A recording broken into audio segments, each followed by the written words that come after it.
Salam sejahtera Malaysia, selamat petang tuan-tuan dan puan-puan yang dihormati sekalian. Denyut nadi suara rakyat bergema di channel ini. Tuan-tuan dan puan-puan yang dihormati sekalian, sekarang ini yang menjadi paling hangat diperkatakan di media sosial adalah tentang huha-huha, cakap-cakap di antara Presiden PAS, Tok Guru Hadi Awang. Saya boleh katakan beliau adalah tokoh agama Islam yang nombor 1 di Malaysia pada ketika ini, tuan-tuan dan puan-puan. Beliau adalah seorang tokoh agama Islam yang pastinya akan memberikan pendapat yang akan memberikan pengaruh besar kepada pengundi-pengundi Islam Melayu di Malaysia. Apa yang berlaku adalah kemarin Tok Guru Hadi Awang memberikan kenyataan yang memang panas. Dia memberikan penjelasan sebab kenapa dia tidak mahu, PAS tidak mahu bekerja sama dengan UMNO. Iaitu dia betul-betul menekankan, malah dia mengakui bahawa PAS tidak boleh bekerja sama dengan UMNO kerana di dalam UMNO masih keruh. Pemimpin-pemimpinnya tidak mau bertobat. Dan dia kata, pemimpin-pemimpin UMNO perasuah, terima rasuah. Ada pemimpin-pemimpin UMNO yang rakus kuasa.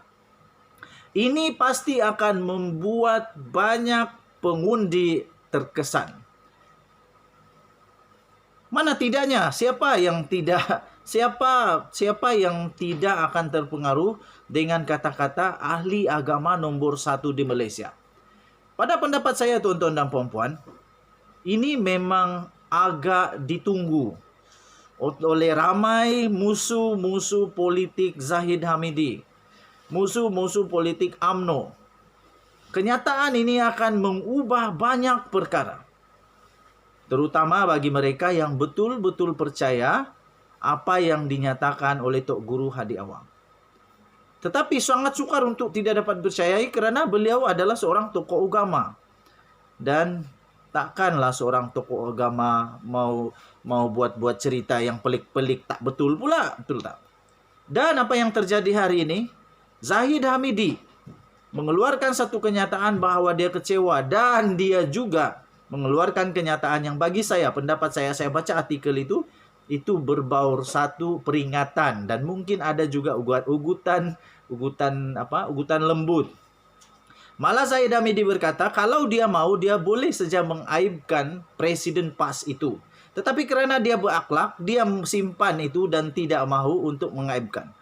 Tetapi pada pendapat saya, bukan ini jawapan yang betul daripada Zahid Hamidi. Jawapan yang betul, yang patut dilakukan oleh Zahid Hamidi adalah menafikan perkara itu. Zahid Hamidi kena nafikan bahawa di dalam UMNO, pemimpinnya rakus kuasa. Zahid Hamidi kena nafikan bahawa di dalam UMNO pemimpinnya penerima rasuah. Zahid Hamidi kena nafikan kata-kata Tok Guru Hadi Awang bahawa pemimpin UMNO tidak bertaubat. Itu yang Zahid Hamidi perlu nafikan. Bukan dia perlu untuk lawan balik Tok Guru Hadi Awang dengan ugutan bahawa dia boleh juga mengaibkan. Tak ada kesudahan, tak semua ini. Tetapi Zahid Hamidi sekarang berada di kasut. Di situasi yang amat berat. Dia perlu perjelaskan kepada 3 juta ahli UMNO. Pertama. Kedua, dia perlu perjelaskan kepada 30 juta rakyat Malaysia bahawa perkara yang disebut oleh Tok Guru Hadi Awang, ahli agama Islam dan juga penegak bangsa Melayu di Malaysia nombor 1. Dia perlu menafikan itu. Bukan dengan cara mengugut semula. Bukan untuk mengugut semula. Tapi dia perlu nafikan. Perkara yang memang tidak dijangka oleh seluruh Malaysia apabila Zahid Hamidi dalam ucapannya di dalam pertemuan yang besar di MIC itu, dirakam pula di video. Lepas itu menjadi tular seluruh Malaysia. Malah bukan Malaysia saja, seluruh dunia. Dan dia nafikan bahawa dia kata ucapannya itu dispin oleh musuh-musuh. Macam mana mau spin? Sudah jelas-jelas dia kata, kalau kita kalah, kita akan, begitulah, apalah. Dan dia sebut juga nama-nama. Oi, beraninya dia sebut nama-nama tuh. Maksudnya betullah bahwa nama-nama itu berisiko untuk dihadapkan di pendakwaan. Tidak akan didakwa di Malaysia ini. Malaysia kita ada undang-undang perlembagaan, kita ada kedaulatan undang-undang yang betul. Tak akan dihadapkan ke mahkamah kalau tiada apa-apa masalah. Malaysia bukan negara hutan, bukan. Kita bukan haiwan, kita bertamadun. Orang hanya bawa perkara yang perlu di mahkamah. Tak akan ada manusia di dunia ini, terutama di Malaysia secara spesifik, tak akan ada orang di Malaysia ini dengan sembarangan, tak ada apa-apa hal bawa orang pergi mahkamah, dakwa di mahkamah. Kecuali ada angin bertiup, sehingga pokok bergoyang. Istri saya kata, tak akan pokok bergoyang kalau tak ada angin. Zahid Hamidi kenapa takut? Kala PRU, kalau tiada kesalahan. Kecuali memang ada kesalahan yang boleh didakwa. Jadi tuan-tuan dan puan-puan yang dihormati sekalian, saya terus terang, kedua-dua parti UMNO dan parti PAS, saya tidak undi. Kenapa? Kenapa? Sebab belum tahu lagi ada bertanding atau tidak di tempat saya. Kalau ada, terpulang kepada saya lah, mau undi siapa?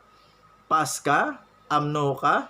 Atau apa-apa? Tetapi yang pasti, tuan-tuan dan puan, tidak dapat dinafikan sama sekali bahwa kenyataan daripada Tok Guru Hadi Awang ini akan mempengaruhi undi Melayu Muslim, Melayu Islam di Malaysia.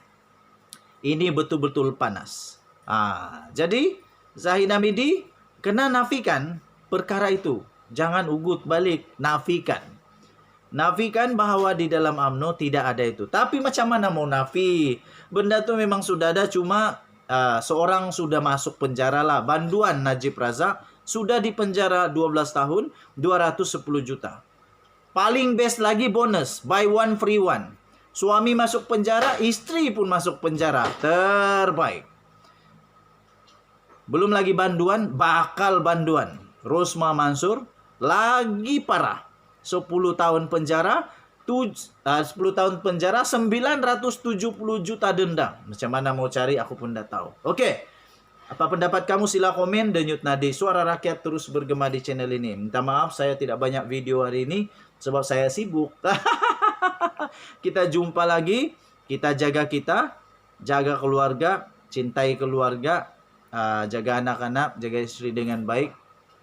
Kita jumpa lagi pada berita akan datang. Bye-bye.